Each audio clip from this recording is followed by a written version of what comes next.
Now you're very welcome to this afternoon's scheduled programme with LiR Media TV.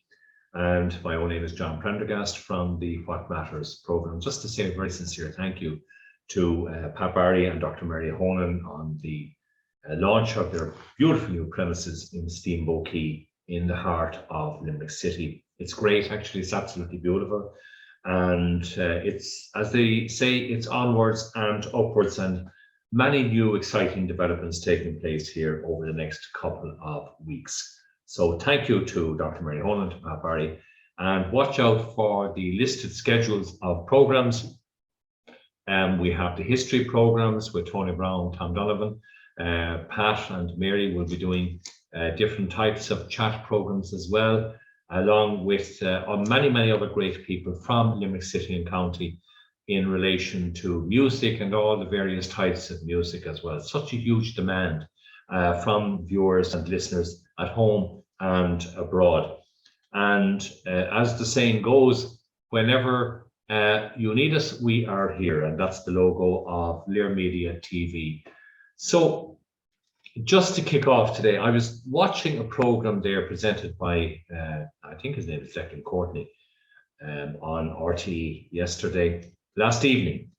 And the first guest was the great friend of mine, Father Brian Darcy. Now, Father Brian will be joining us here on the program within the next 2 to 3 weeks here in the studio. I'm really looking forward to having this chat with him.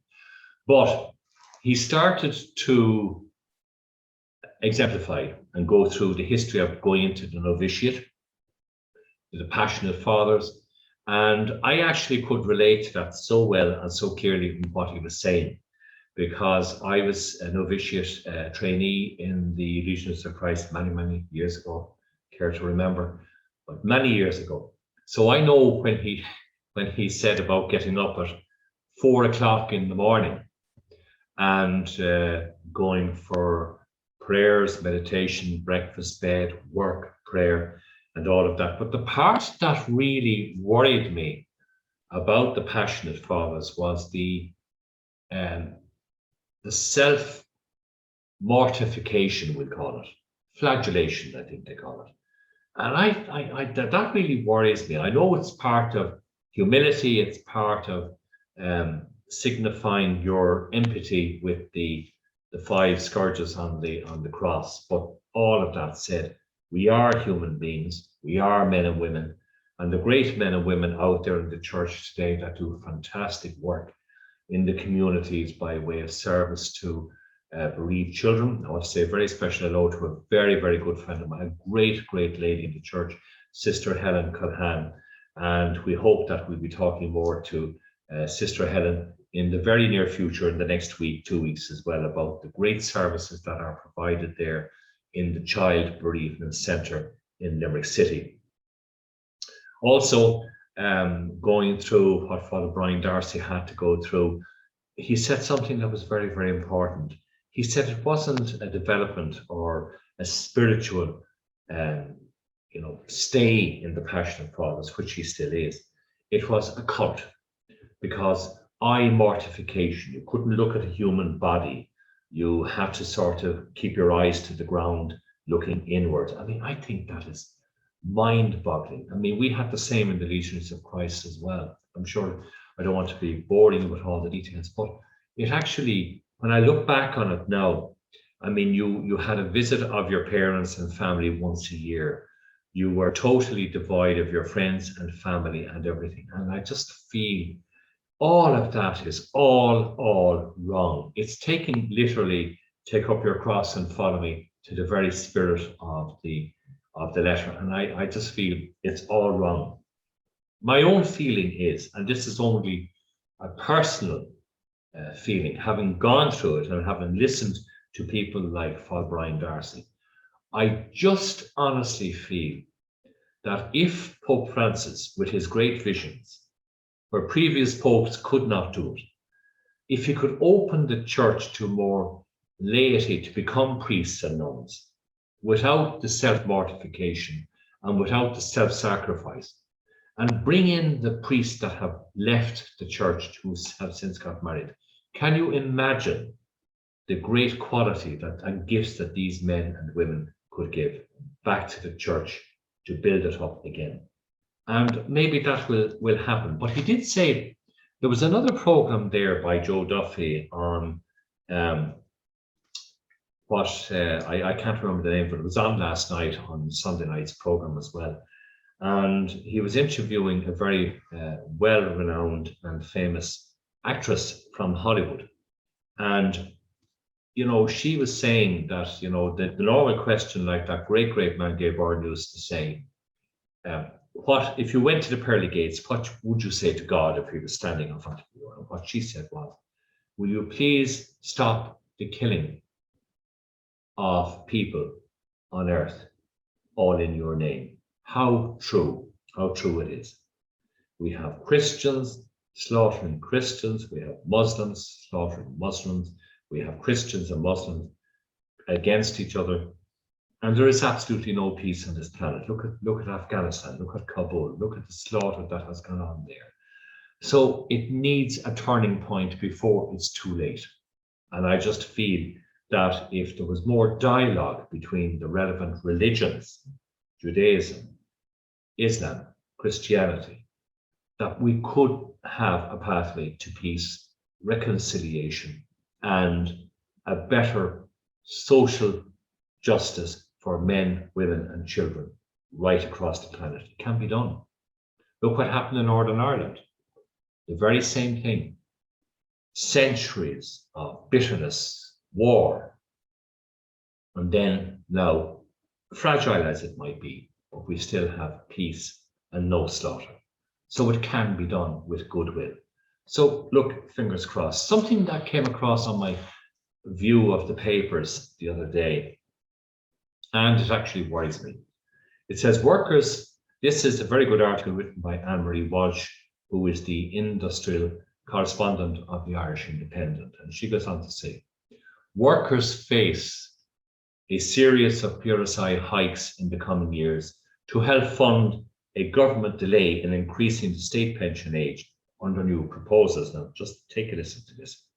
Self-employed people will bear the brunt initially, as they would see their contributions soar from 4% to 11% in the coming years.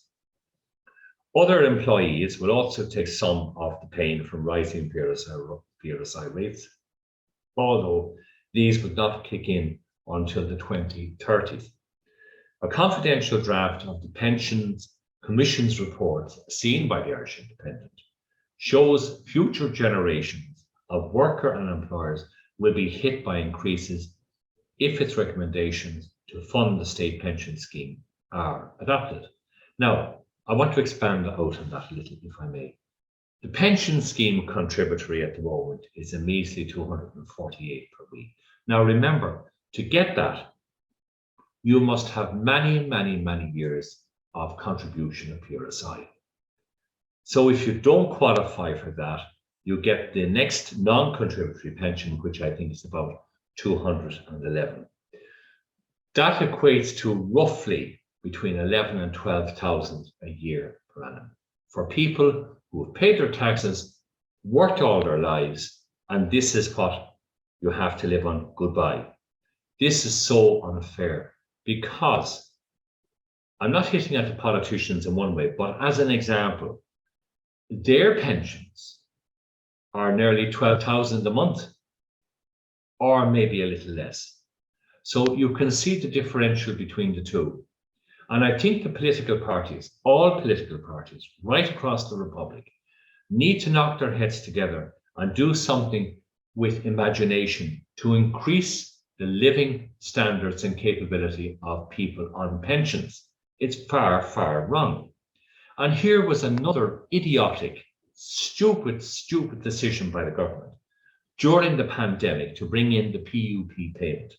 It was given willy-nilly to everybody, except those who were on pensions, who had sideline work, they're trying to make ends meet, didn't qualify. If you had a business, it had to be so minute that you wouldn't qualify. So therefore, there was a clear distinction between throw it out to everybody over €300 a week and leave the rest fend for themselves. This is where the pensions board and the actual LiR need to actually wake up, smell the roses, because I can assure you one thing, and my fingers are on the button, and I'm talking to people in business every day of the week, small businesses, medium business, that they are saying that if this goes through with PRSI liabilities increasing on the employers and the employees, companies are going to downsize and shut.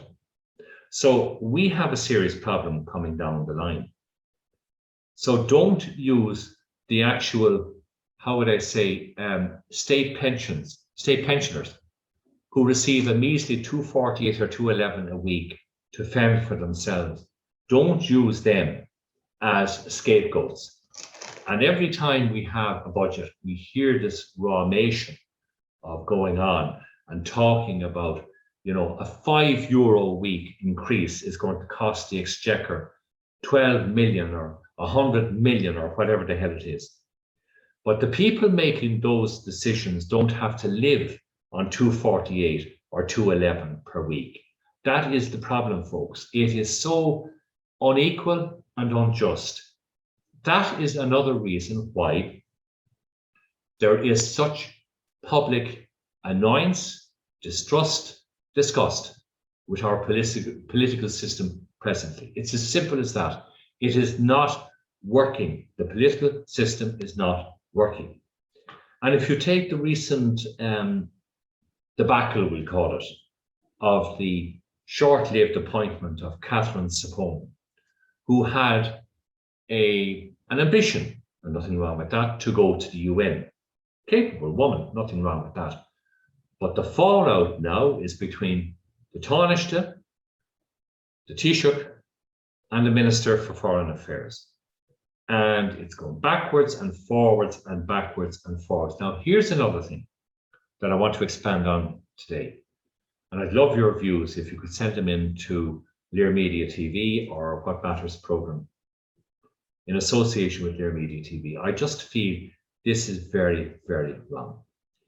The Taoiseach, Micheál Martin, came out the other day, I think it was Saturday, and said, any of the members of the TD who have, of LiR, who have a right to vote in LiR, if they do not vote with the government in backing the Minister for Simon Coveney, or the Minister for Foreign Affairs, Simon Coveney, they will receive an automatic suspension from the party for 6 months. Now, in the name of God, where is democracy? Who would join a party where there's no freedom of speech and you can't make up your own mind? Sure, that's a dictatorship. That's not a political party. So if John Prendergast was in LiR and I abstained my vote on this issue, or alternatively voted against the party because of a conscience problem, because there was cronyism going on, because there was a lack of transparency in the whole thing, and it was a nudge and the wink and Catherine, get in there, you're grand, then I would be suspended for 6 months. Now, if these regulations are across the board, well, then the political system is chaotic, out of date, and stupid, and does not reflect the great people's wishes of the 21st century. So, if Fianna Fáil are receiving a bashing with public opinion, look to the leadership. That's where your problem is. Look to your rule book. Open it up. Be more liberal. Have a better expansion of the meaning of Fianna Fáil. And that goes for every political party as well. But I'll tell you something. If there is an underlying issue that was lack of transparency involved, and the TDs vote for it on Wednesday night, folks, we have a problem. We have a serious problem of transparency. And I think that, you know, RTE journalists and other radio station journalists should be asking the question, is this right? Micheál Martin made a statement, no other question. Why didn't the journalists or reporters say, Taoiseach, is that right? Why didn't they question him? He just got a freelance.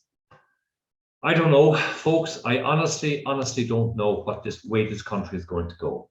But I can assure you, it's not going the right way. So we then, during the week, we had an awful tragedy in Lixnaw in County Kerry, and 3 beautiful members of one family, their lives were taken in such an awful, sad, tragic way.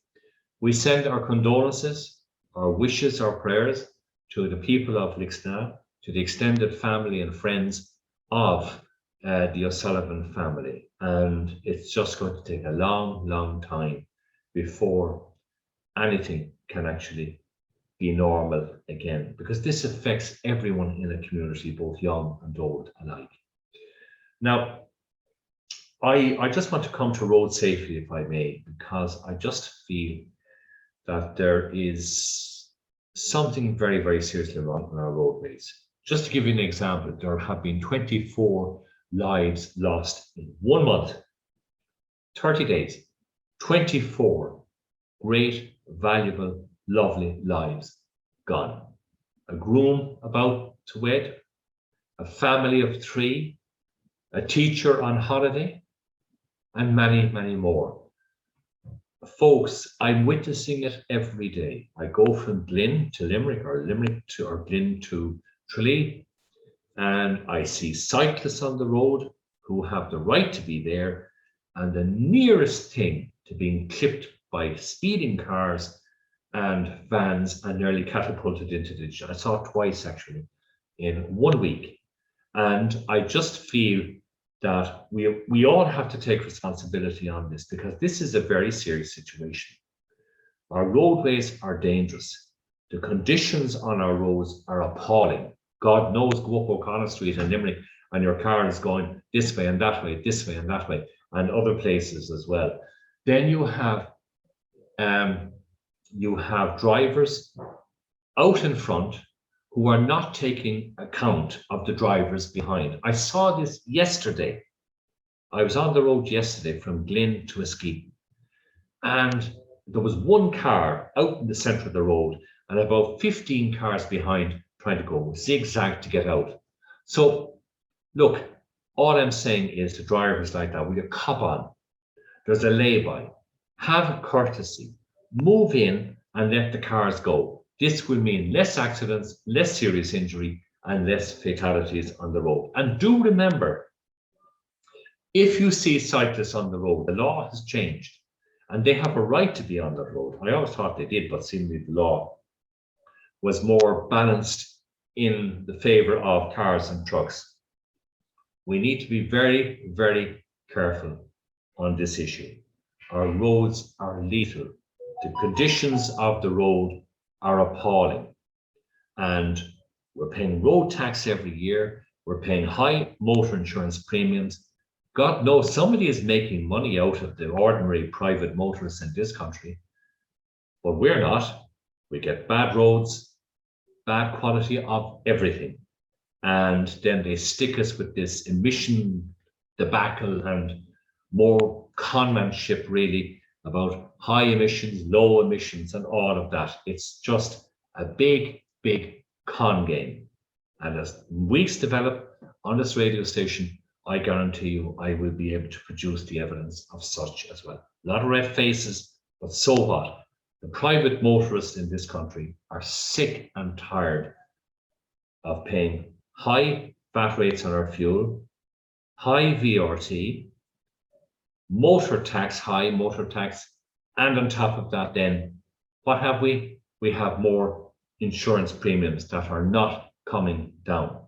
So I don't know. It's just, I don't know where to go on this. But now, the next issue I just wanted to say a few words to you before I take a break is that it is very, very important to wash your hands and keep the social distance. Now, there's many arguments out there to and for the mask.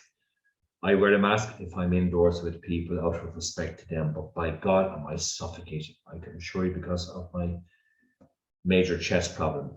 And I've said it to my own doctor, and he says, well, he says, like, it's catch-22. He says, John, he says, if you got COVID or long COVID, you would be in very, very serious trouble. But it's so easy now. Everywhere you go, wash your hands, keep your distance.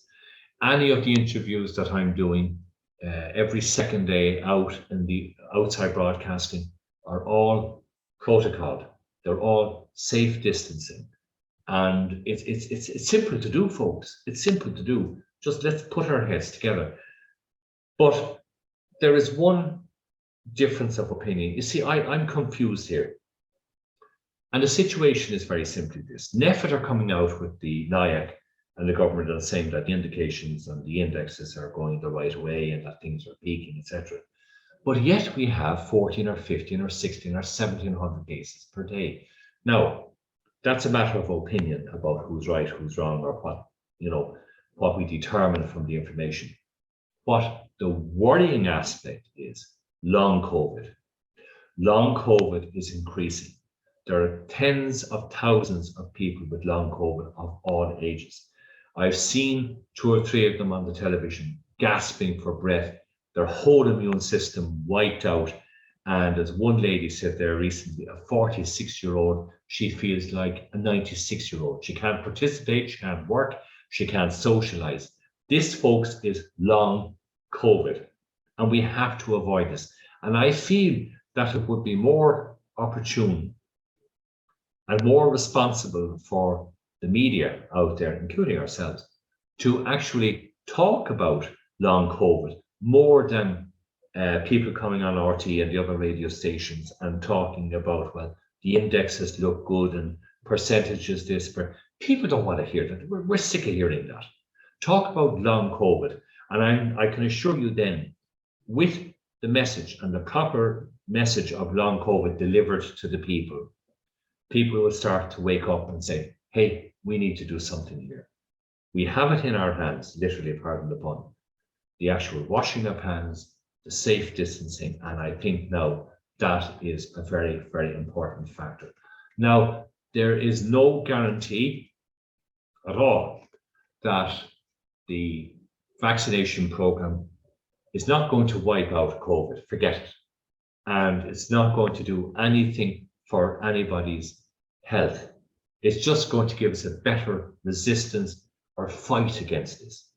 So now they're talking about when we go, at least for myself anyway, the over 60s with underlying conditions, when you go for the flu and the flu jab and pneumonia jab, it might be incorporated into another jab to continue the boost for anti-COVID. So I don't really know what the situation is going to be, but I just feel that it is very, very important that the media have a huge responsibility. Talk long COVID, please, not percentages and figures in the hospital up or down by 2 or 3. We don't care about that.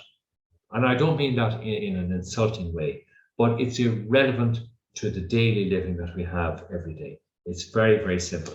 Now, I am glad of one thing, of course, one thing that I'm delighted about, which is that we're not hearing about COVID in every program and on every TV station. So I'm going to literally park that and just say, right, we know what we have to do.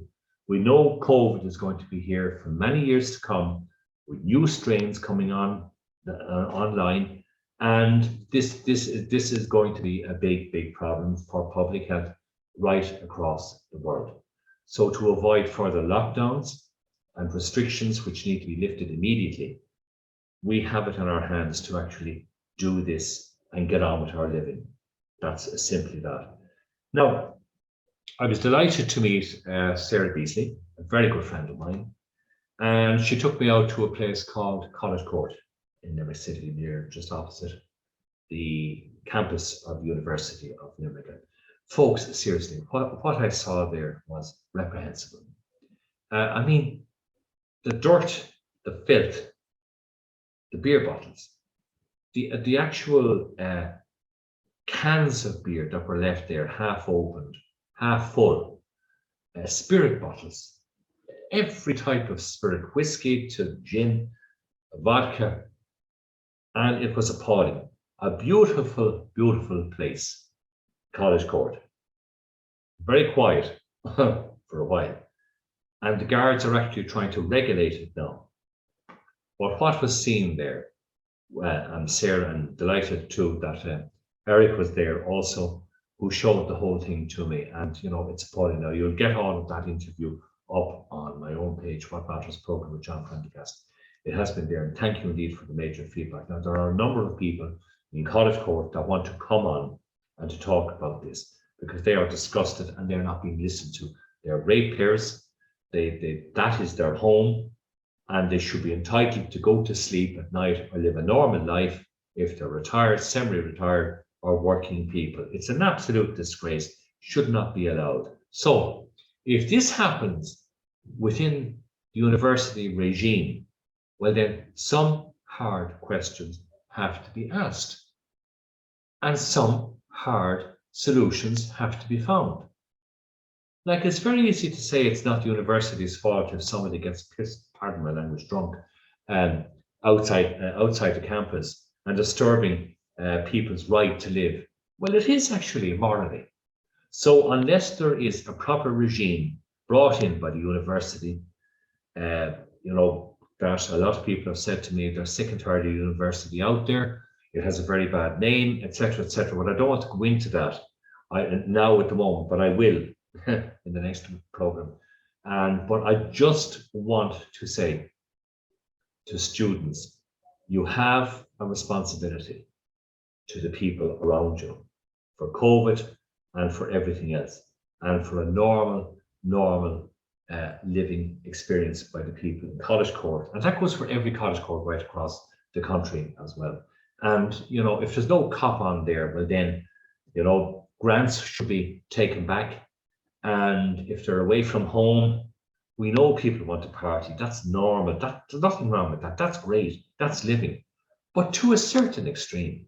But this is way beyond the extreme. Way beyond the extreme, and was disgraceful. So I'm hoping to have two guests. They want to come on.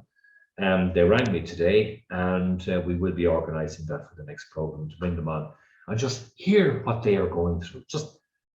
I'm not leading them. I will let them say their piece. That's what LiR Media TV, no editing. Just say their piece, how they feel, what is going on. And your hair will be raised when you hear some of the stories that these people are saying. It's all wrong, very wrong.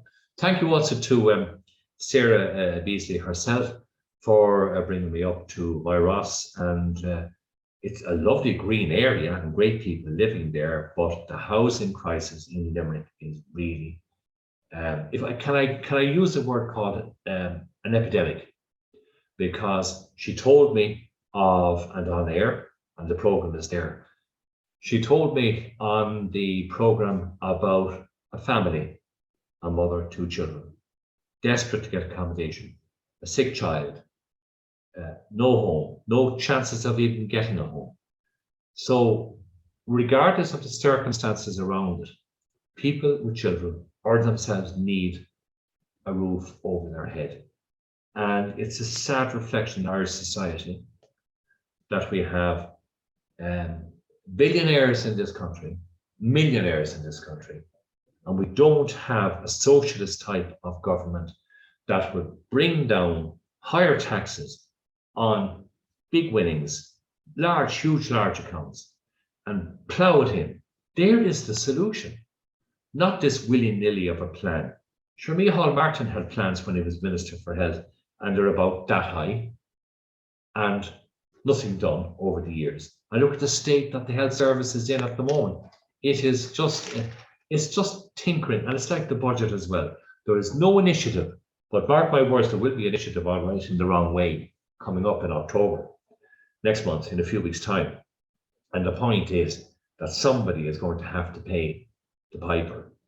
The rough estimates are about 40 billion overall cost for everything. Now, the poor PRSI will be hammered because that's what's going to happen. That's always happen. And then you have RTE then bringing on the Minister for Finance the following day. It's like a tea and coffee sort of routine, and talking on air. And oh God, I just not talk about media bull. It's crazy, absolutely crazy. A lot of people are delighted to see the Late Late Show back again. I'm not. No offense to that great man, Brian Tubridy, but people are just switching off because they're sick of the Americanized program there of goodies for the audience, even though there's none, and cash prizes and all. So if it takes that to lure an audience, wrong go. The only man for the Late Late Show was Gay Byrne. It was his show. He just molded it. He sat down. He just had a gift, and it should have been left at that. Now, saying that, Tommy Tiernan Show, 1-to-1, very easy to listen to, a bit of crack, serious music, serious discussion as well. And that's why the ratings of the Tommy Tiernan Show are way ahead of the Late Late Show. So I think the powers that be of the Late Late and the powers that be of RT need to sit down and analyse their modus operandi, because what they are giving to the public is not what they want. And that's why advertising has gone down. And that's why everything is in a quandary. And you know, for the life of me, I cannot understand one thing. How can RTE justify that they're now in profit and nearly 10 years of millions and millions in debt? See, I leave that question up to you, the intelligent people. You know the answer yourself. Now, some headlines as well. Customers pay more as services sector feels the pinch. It goes on to say that the cost pressures in the Irish service sector continued to grow in August amid rising inflation. So here we go again. Electricity prices gone up. Personal healthcare prices gone up. Everything is gone up and up and up. People's wages are not going up in line. People's pensions are not in line. And I think that the problem here is that the pension rate is so stacked against the recipients that the government have taken their eye off the ball. If you give a proper pension rate to an individual from the state pension who has paid their taxes and are entitled to a good pension, that pension, over a third of it, will float back into the economy by messages, by bill paying to our post office or our banks or whatever. It makes sense. So I think that we need less of the rhetoric by ministers as well, particularly Minister for Finance. I know that he has a difficult job to balance the books, but remember one thing, that there's only a sufficient amount of money that the people can pay.